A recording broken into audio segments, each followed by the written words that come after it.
Okay, you want to know about this, about how I got involved. Picture 1957 Pico Blanco. We're running a summer camp. I'm on camp staff. Through camp comes a guy with one or two patrols of kids. He looks like a normal patrol, a normal troop, except that he's trying something different. No one has ever done leadership development in a formal setting for scout, in a formal way for scouting.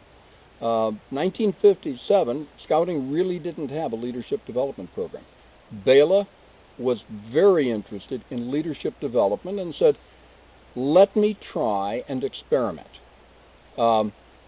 Recruited me to teach a campcraft program, said, well, you teach pretty good. You want to be my senior patrol leader next year? I said, what? And from there on, I've been involved. So I was a senior patrol leader for the first troop in 58, and I think I've done everything but program director in the program since then, over the last 50 some odd years. I drift in and drift out as my availability. I left the area for a while and drift back in and sort of pick up and go.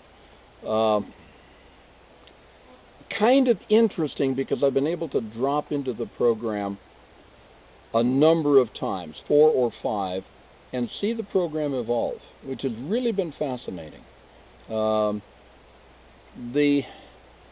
It's kind of interesting. I was thinking when you asked the question, how did you get involved? I got involved because it was an interesting research project. And it became institutionalized as people discovered how to do things in the leadership development. Everything we've done in the program has been exploratory. Trying to figure out how to do leadership development for the 11 to 16-year-old better. And every time I come back into camp, somebody's doing something different. Interesting, somebody said, oh, they celebrated the birthday of White Stag. And I thought about that, and I said, I'm not sure if White Stag has a birthday. I think every year is a brand new year for White Stag. So, and so my experience is I learn, goodness, I've got 53 years of repeating the learning process with White Stag. And it's the kids. The adults don't often come up with the really good ideas. It's the kids who have experienced the program who come back on staff and bring ideas with them for how to do a better job of teaching the competencies. And so every year, some youth comes up with a better way to do something. And that's the real wonder of the program, that we evolve through the ideas of the youth. So I've had lots of exposure. I don't know if I've had experience. I've had exposure with the program.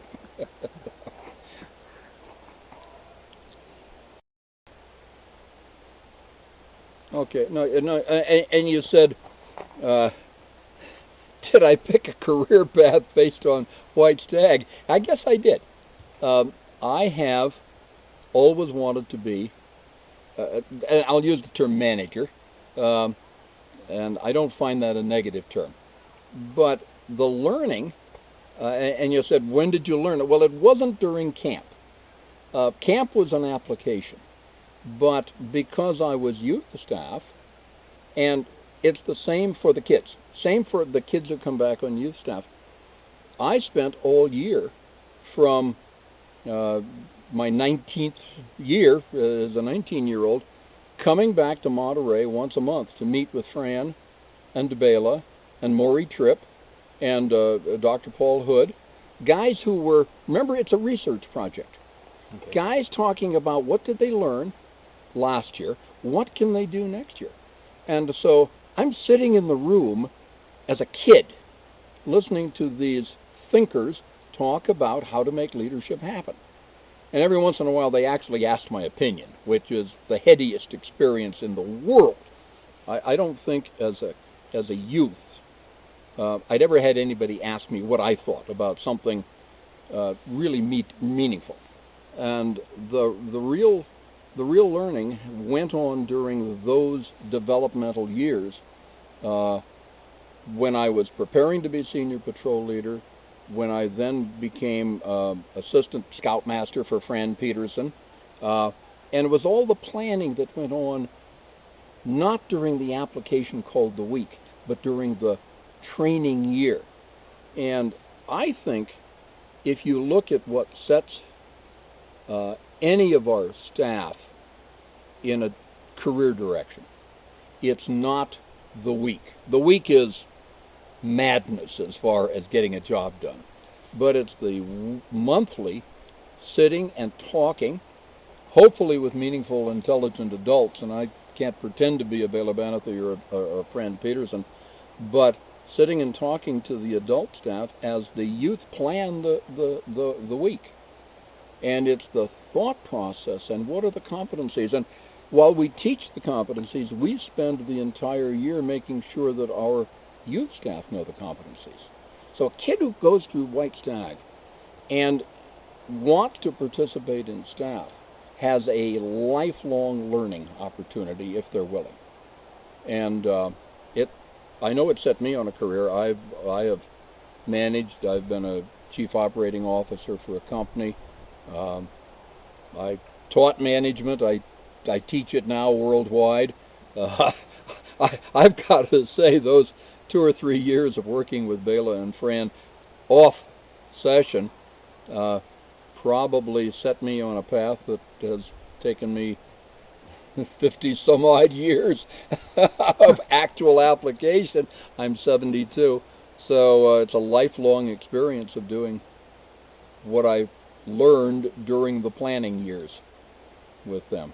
So it's been a heady trip. It's been a heady trip. And you know, it's funny, we'll be sitting around at the campfire, and someone will say, well, I'm not sure tomorrow how we're going to do a guided discovery for, well, they went through time management today. That was the whole of the day. How do we do a guided discovery? And it's funny, buried in the back of everything I remember is something we did once upon a time that works. And so it's this constant exposure to leadership concepts that I think all of our folks are able to dredge up and call forth and use from time to time in any situation. Lifelong learning.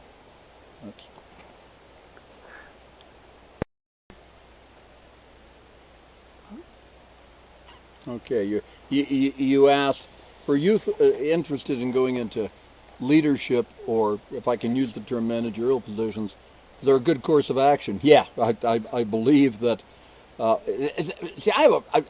I believe that there is a fundamental set of skills that anyone who orchestrates the work of a group needs. To use words, if I may, orchestrate the work of a group. And while you'll get a debate, we teach 10, 11, 12, or 13 competencies, depending on which year you talk about it. Those are really the building blocks.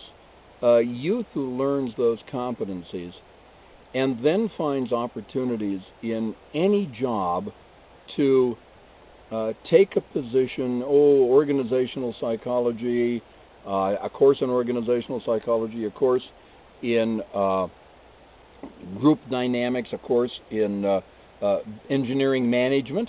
I mean, I know a number of engineers.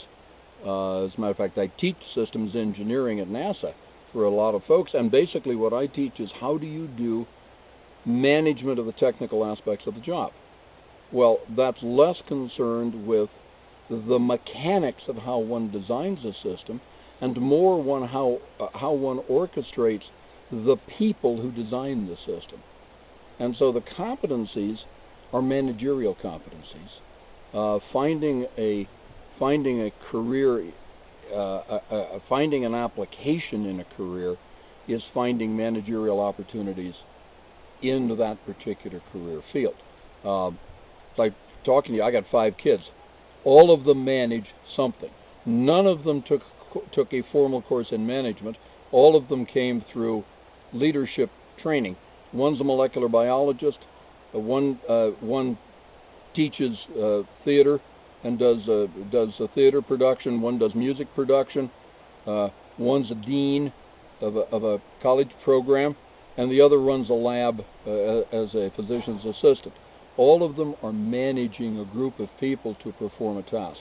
All of them brought those leadership competencies that they learned to that job. As a matter of fact, my son, the actor, was saying, I was dealing with a group of people designing sets, and I realized that everything I learned about working with people, I learned as a senior patrol leader. And in fact, I think that's the best message, that exposure, as these youth are getting right now, exposure to the competencies, and having then an interest in working with people to get a job done. They can take that super attitude to any job, and my feeling is they're going to rise to positions of technical leadership or organizational leadership within their chosen career path. Goodness gracious! I was talking to a young man on staff. He's going into forestry management. One of our we'll call him adult staff, which means he's 19. So you're not quite adult, but a lot more mature at 19 than I was. I got into forest management. He's not going to spend his entire life cruising forests looking at trees. He's going to be leading crews in that. And everything that Ryan is learning in camp, and he's been in White Stag for, 5-6 years, I know he's going to carry into working with logging crews or working with forest survey crews. So it's not finding a leadership job. It's finding jobs in which I can apply the leadership skills I learned in White Stag. And I think that's where kids really come out. They're going to come out, I believe, more comfortable working with groups and leading groups to accomplish a task. And I don't know a job, maybe other than a bench scientist who really prefers to be a sole contributor, where you don't have to coordinate the activities of others. You know? Stage production, music director, faculty dean. I can tell you that one is a managing people's job. No, it's lifelong preparation for whatever you then want to do if you're ever going to deal with people.